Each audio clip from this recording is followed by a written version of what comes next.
Picture this: 1983. Reagan's in the White House, MTV still plays music videos, and NBC greenlights a show about fascist lizard people eating humans on primetime. Quiet. That damn dragon lady can bend people's minds around. What the hell does she need a blowtorch for?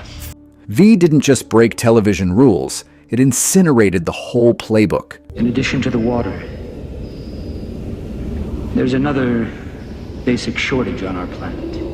Food. Networks were sweating bullets. They have to stay, or else we haven't learned a thing. Censors were having nightmares, and somewhere in Hollywood, a screenwriter was laughing all the way to the bank. Talk about an offer we can't refuse, huh? These are 20 wild facts about V. The bonus? Pure television insanity served ice cold. Welcome to the Case Files, folks. This investigation gets ugly fast. Fact 1. The episode that made censors weep. NBC executives took one look at Breakout, episode 3 of V the series, and killed it deader than disco. We're talking about an episode so violent that seasoned network suits said, "Absolutely not," faster than you could change channels. The episode featured flesh-eating alien creatures called sand devils. Imagine if someone crossed the Sarlacc pit from Star Wars with actual nightmares, then gave it teeth and an appetite for human flesh. Director of photography Stephen Larner shot these sequences with real pig organs, buckets of stage blood, and animatronic creatures that moved with genuinely unsettling realism. Sound designer Alan Howarth created feeding sounds so visceral that NBC's Standards and Practices Department reportedly watched the rough cut with the volume turned down. NBC buried it deeper than a time capsule, and it didn't surface until May 1985, months after the show was already canceled. By then, continuity was shot to pieces. Characters were meeting each other for the first time, twice. Mousies. Fact 2. The cliffhanger that never landed. Picture buying a Cadillac and finding out they forgot to install the engine. That's what happened to V fans when the show got axed after 19 episodes, with one finale already written, but never filmed. The mysterious leader storyline was left hanging in space like a broken satellite. Kenneth Johnson had crafted an intricate mythology around the leader, V's supreme commander, designed as a cross between Darth Vader and Stalin. Scripts were ready, actors were on standby, and elaborate sets representing the leader's flagship had already been constructed. The finale would have revealed that Earth's invasion was actually a desperate last stand by visitor military forces fleeing the leader's increasingly totalitarian regime. Instead, the network pulled the plug with all the sentiment of a repo man taking your Oldsmobile. This lady cannot be trusted. She thinks like a lizard now. Whoa, wait a minute. Fact 3. From space cadet to dream killer. Robert Englund was busy mangling the English language as lovable alien Willie when he landed the role that would make mothers check their teenagers' bedrooms twice. May I guard your body? During V's hiatus, Englund was cast as Freddy Krueger in A Nightmare on Elm Street, trading rubber lizard suits for razor gloves. One week he was delivering lines like a cosmic kindergartner. Yes, it is always best not to jump to contusion. The next, he was slashing through suburbia's worst nightmares. Elizabeth has a pornographic memory. Photographic. Englund had developed Willie's speech patterns by studying language acquisition in children, creating endearing confusion with lines like, "I'm not what you would call an ox."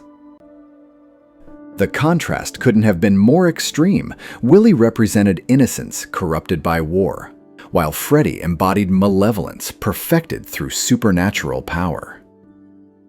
Fact 4. The political hot potato.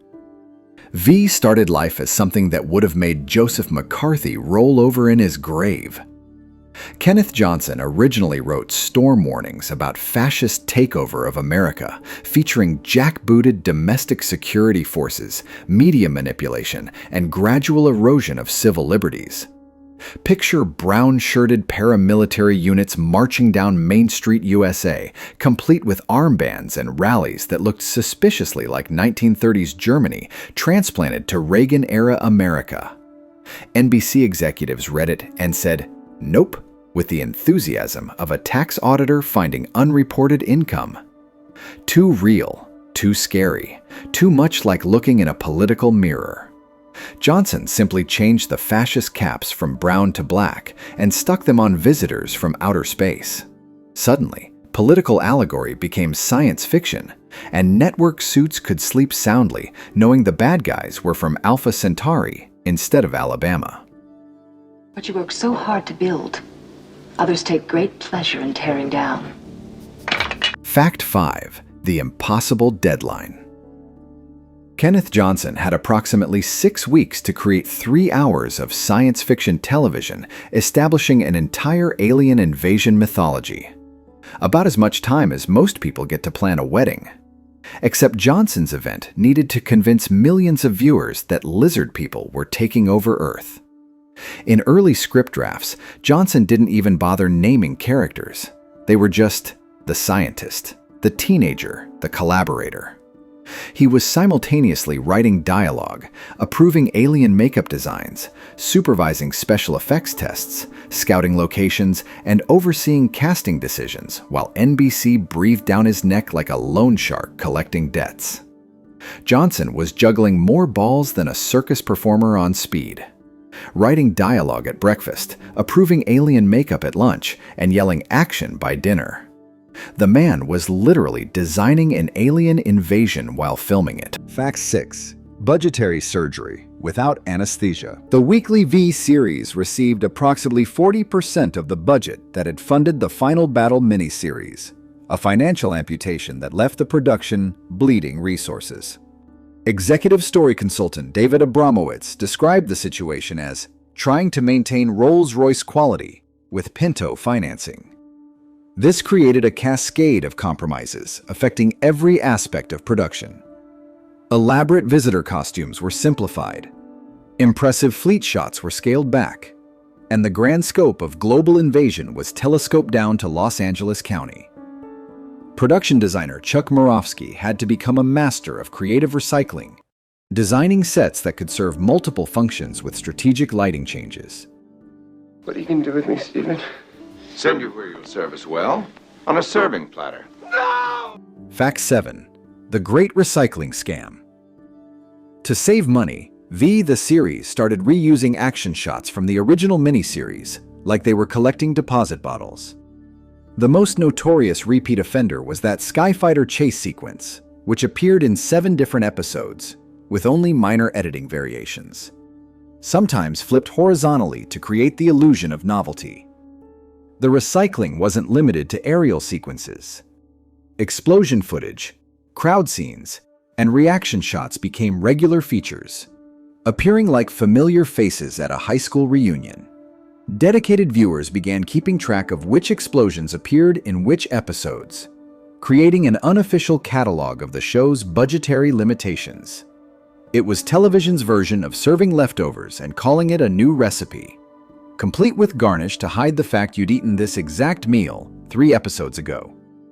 Visitors are not our friends. They've come to rape our planet and kill us.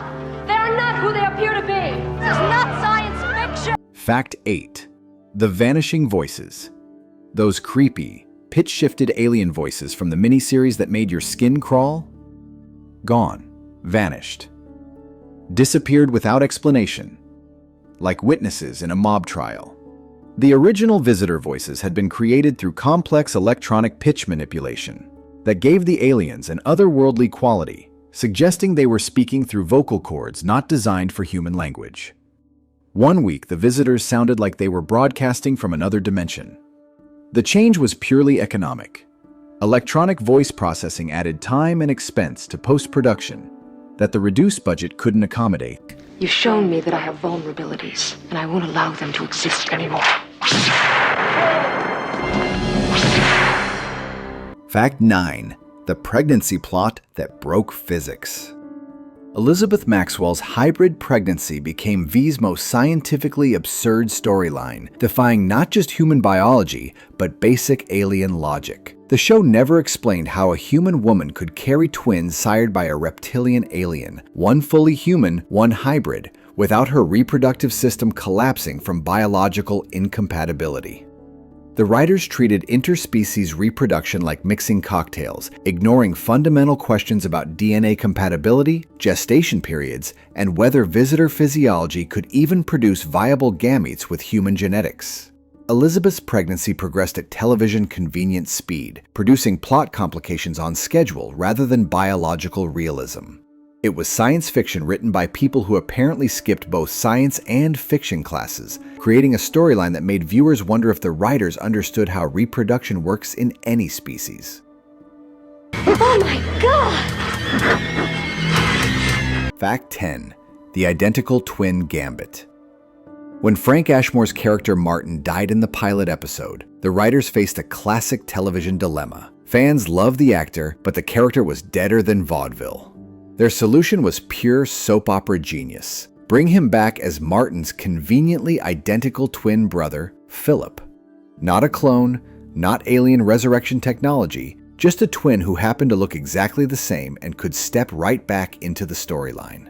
It was the television equivalent of replacing a broken headlight and pretending the car was never in an accident. The writers didn't even bother explaining why this identical twin had never been mentioned before, treating the audience's suspension of disbelief like an infinitely expandable rubber band. Rather than putting Mr. Donovan away, he might prove very useful to us as a convert. Fact 11. The Victory Rewrite. The series took the triumphant ending of the final battle and retconned it faster than a politician backpedaling from an unpopular vote. Remember that red dust that saved humanity? Suddenly, it only worked in cold climates and was environmentally toxic. Whoops, never mind about that happy ending. Fans who had celebrated at the miniseries conclusion felt like they'd been sold a bill of goods. The series was asking viewers to accept that everything they'd cheered for had been either temporary or pyrrhic, a narrative gambit that required considerable audience goodwill. The retcon transformed humanity's greatest victory into a footnote, turning the climactic triumph into merely the opening move of a much longer, more complicated game. Fact 12. The Invisible Prison. To keep costs down, the writers created the Blanket, a force field around Los Angeles that kept all the action in one convenient, affordable location.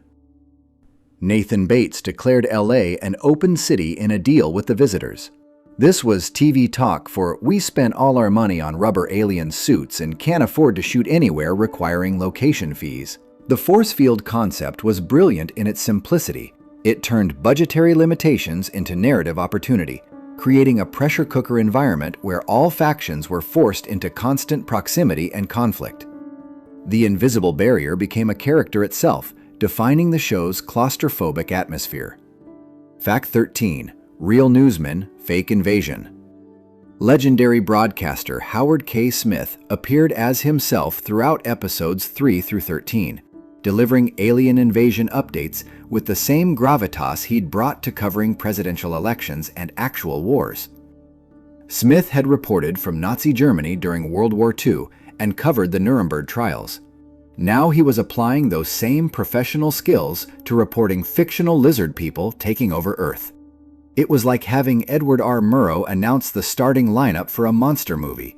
Complete journalistic integrity applied to complete science fiction absurdity.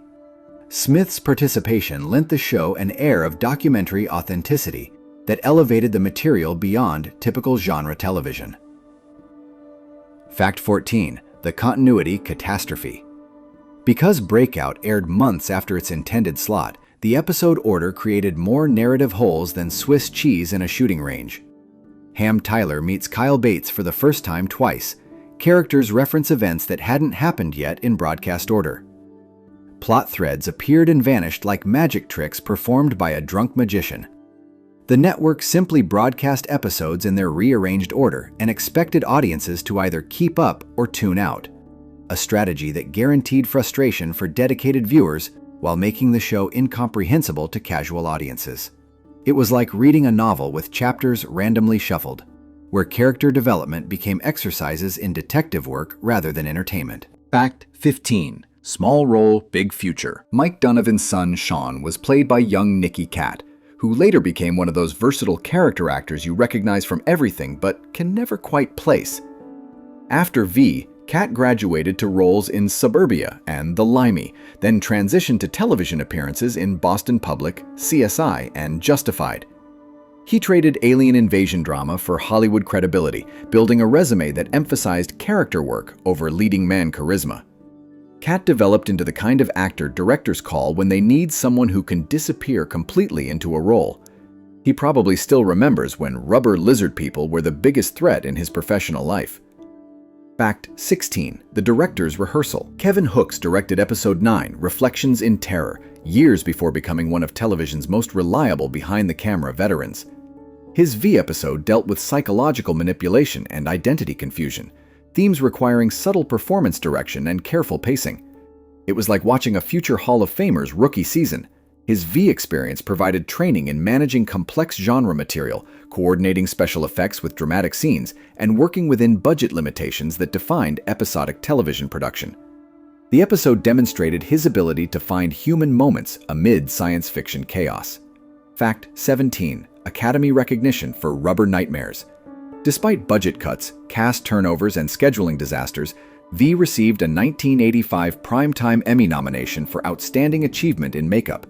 The nomination recognized Leo Latito Jr. and his team's work creating convincing reptilian transformations. The V makeup effects were groundbreaking for television, utilizing techniques previously reserved for theatrical films. The Emmy nomination proved that even when everything else was falling apart, the makeup crew was still delivering quality nightmares that looked real enough to fool television's toughest critics. Their work remained consistently excellent despite the chaos surrounding them. Fact 18. Comics outlasted television. DC Comics published an 18-issue V series from 1985 to 86 that quickly abandoned TV continuity, like passengers fleeing a sinking ship. The comic book format allowed for stories the TV series could never afford.